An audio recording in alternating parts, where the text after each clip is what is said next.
இயேசுவின் அன்பை ஒவ்வொரு நாளும் சொல்வதில் நான் மிகவும் மகிழ்ச்சி அடைகின்றேன். பரிசுத்தத்தில் மகத்துவம் உள்ளவர். யாத்திராகமம் 15ஆம் அதிகாரம் 11வது வசனம். கர்த்தாவே, தேவர்களில் உமக்கு ஒப்பானவர் யார்?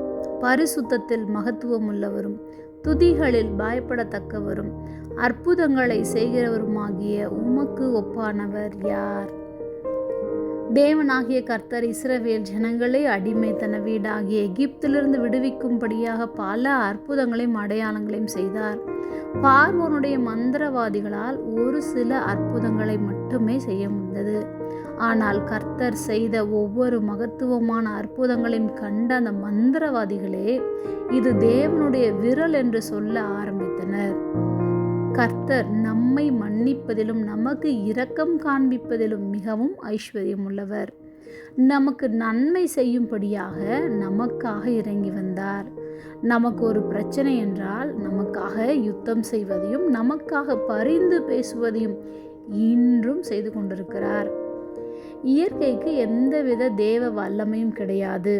தேவனே அவை யாவற்றையும் உண்டாக்கினவர். அவருடைய கரமே எல்லாவற்றையும் செய்து முடித்தது. இஸ்ரவேல் ஜனங்கள் நன்றியுள்ள உள்ளத்தோடு தேவனாகிய கர்த்தரை புகழ்ந்து பாடியது போன்று இன்று நாமும் அவருடைய நாமத்தை சொல்லி துதிப்போம்.